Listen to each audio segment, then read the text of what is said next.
I have 1,000 questions. However, I was just speaking with 2 new friends here regarding my visits from birds. I'd like to know why these birds have come to me, particularly the owls. Well, every time they come, they're coming more now because you're aware of them.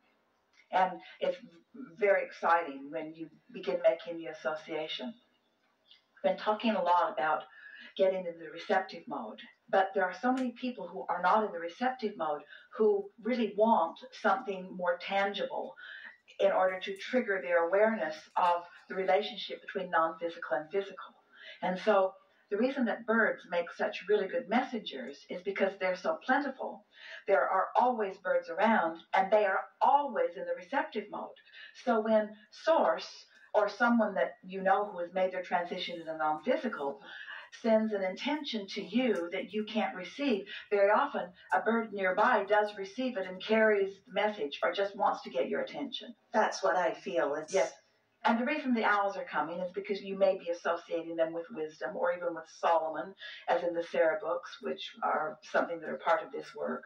But the most important thing that we want you to hear is, don't wait for the bird to tweet something in your ear, because it's not coming to give you a literal translation of a message. It's coming to make you aware that there is a message in the air that it is receiving that you could receive too if you were in the vibrational place of receiving. That's what it means. The message is here. That's what the bird is saying. The message is here, and I'm getting it, but I can't talk your language to you. I'm getting it, and I would like to demonstrate it to you. See me fly, see me be happy, see me independent, see me free, see me loving life. This is the message, but there's so much more to it for you to receive. But it's right nearby, and the fact that you can see me means you can receive the message if you pay just a little bit of attention. Okay. Can I ask you one more question? Yeah. Because I've been working on my energy. Like Esther, you said, was in the van.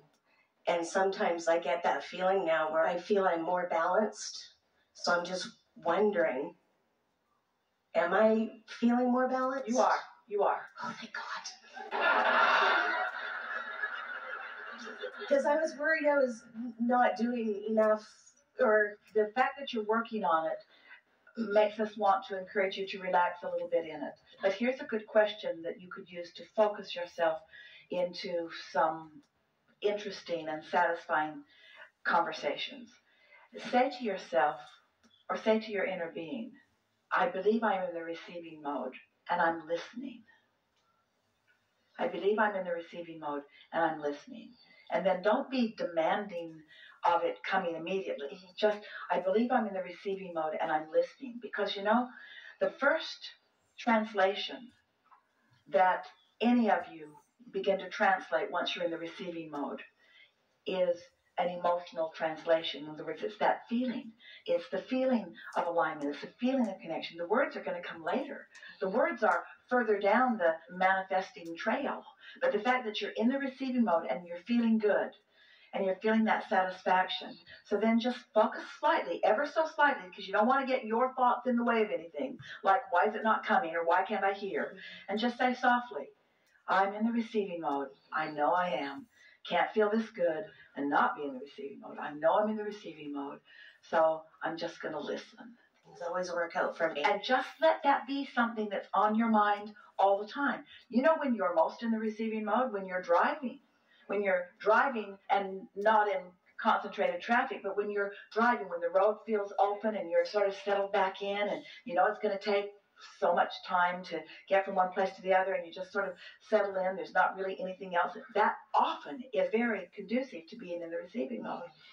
When you're in meditation, that is conducive to the receiving mode.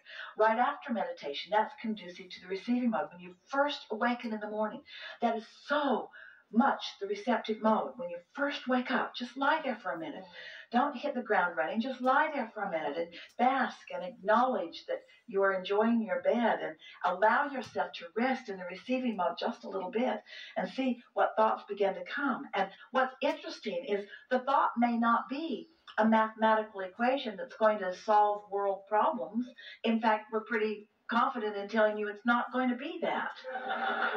The thought may be, moving to a part of the house and you don't even know why. Just a rendezvous with the bird that's sitting there on the windowsill waiting for you.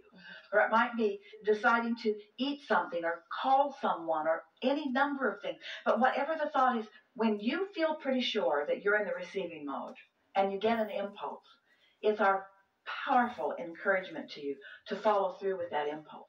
Because that's the way you show yourself that you were in the receiving mode. That's the way you let yourself know that your guidance was giving you an idea about something for this reason and this reason and this reason. So these impulses can not just be a flash in the morning. They can just keep coming and keep coming and keep coming. Are you ever at your desk and you have that feeling that you're thirsty, but you put it off for a minute because there's something else that you're right in the middle of? Get up and go wherever it is that you go to get your water and see what that message really was. Because your inner being is guiding you through the path of least resistance. And so often it will give you an impulse about something.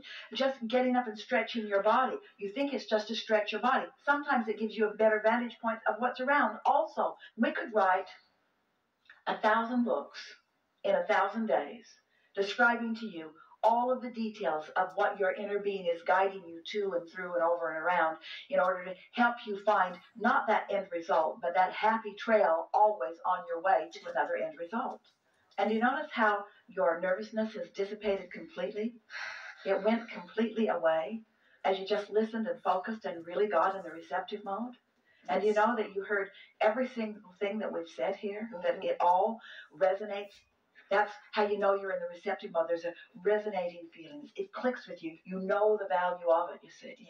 And you don't need to be sitting here under interesting circumstances in a sort of spotlight in order to be in the receptive mode. You're in the receptive mode on a really regular basis. You just have to trust that you are and follow through with it to find out the results of what you were in the receptive mode about.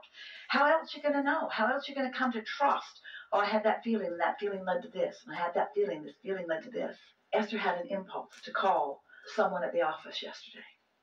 And as she called, she could feel it's often present with this person, but a real openness, a softness, a receiving modeness. They were both feeling it. Esther was in the van at the beach when she received the impulse to call. And his opening words to her were, "You got time for a really cool story?" And Esther said, "Yeah, I do." And he said, "There's a skunk on the property." Esther said, "I know, that skunk woke me up in the night. I didn't know smell could wake you up."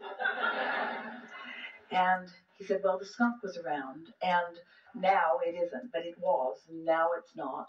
But it's, having been there, lingers."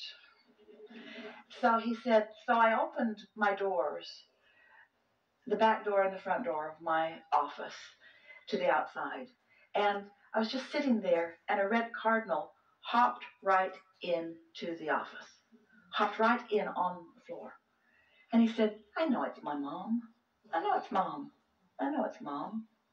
He said, and then I lost it," meaning he felt the fullness of the love of his mother right there in that moment, right there in that moment. So we're giving this to you because we want you to notice the extra bird activity that is on its way to you. And we want you to notice that it is, as a result, every time of your receptive mode. Those messages come because you're in the receptive mode. And then the tendency is to go right out of the receptive mode because it reminds you of something that you have a practiced thought about that keeps you out of the receptive mode. Did you follow the sequence of what we were talking about? You're in the receptive mode frequently, and you get the idea. In fact, usually when you're in the receptive mode, a desire which has been revealing itself to you steadily is received by you or realized by you. Receptive mode, bam! Then almost immediately, the next thing you do is think about that desire and how it hasn't come about. And you take yourself right out of the receptive mode. In the same way that someone could get a message from a dearly departed loved one because they're in the receptive mode, and then because they remember that they're departed, then they leave the receptive mode. Did you follow the correlation and all that? Mm-hmm. This receptive mode is something that we want you to notice when it happens, and want you to notice that you can keep it going, because the momentum of the receptive mode is what you're all asking for. That momentum in the receptive mode is that sweet spot that you're all asking for. And that's when you're riding high. That's when you're flying high. That's when ideas are coming. That's when people are attracted to you. That's what you came for. Nothing else will do. Nothing else will do for you. Nothing else is even close to what you intended when you decided to come forth into these physical bodies.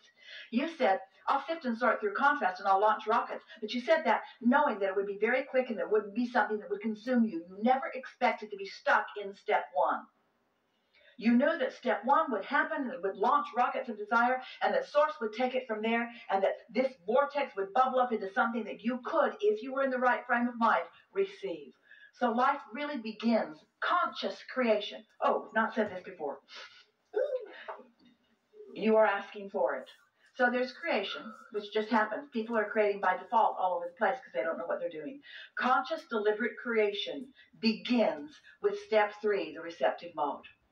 Because step 1 doesn't have to be conscious, and step 2 is your source energy consciousness, but the receptive mode is your really first step, only important step.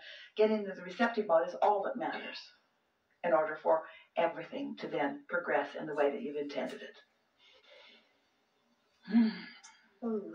We are enjoying watching you all. We are enjoying watching the transformation of your awareness as you are moving forward from this place. We are enjoying the awareness that you're in the receptive mode and the self-appreciation. Self-appreciation is a good thing. It leads to all in all outworthiness. If you'll practice a little bit of self-appreciation here and here and here and here and here, before you know it, you will be expectant of good things coming to you. And as you move through traffic and people yield to you and people nod at you and people make way for you and people play with you, as you move through your day and people are kind to you and people are helpful to you and people are receptive of you and people are co-creating with you, your sense of right place, right time with the underpinning of absolute worthiness, that's who you are. That's the way you're supposed to live. Not defensively, not justifyingly, just absorbing the well-being that is flowing on your behalf to you all day, every day. This has been a good conversation because it's helping you to lower those barricades and let more of that well-being into your personal experience. It's such a nice thing when you decide to love yourself enough to let the love that's projected to you all day long reach you. But it doesn't matter how much source or anyone loves you. If you don't let it in, it's like it never happened. If the tree falls in the forest and there's no one there with ears to translate the vibration of it into sound, did it make a sound? No. You get into the receptive mode so that you can receive it, you see. Source can't love you enough to penetrate your wall of unlovability. In fact, the more you don't let it in, and the more Source loves you, the more you don't let it in, and the more Source loves you. It's time for you to sort of give up the justification and give up all those stories that somebody who was in a really disconnected place told you about how mad God will be at you if you don't accept his love. It's not like that at all, is it?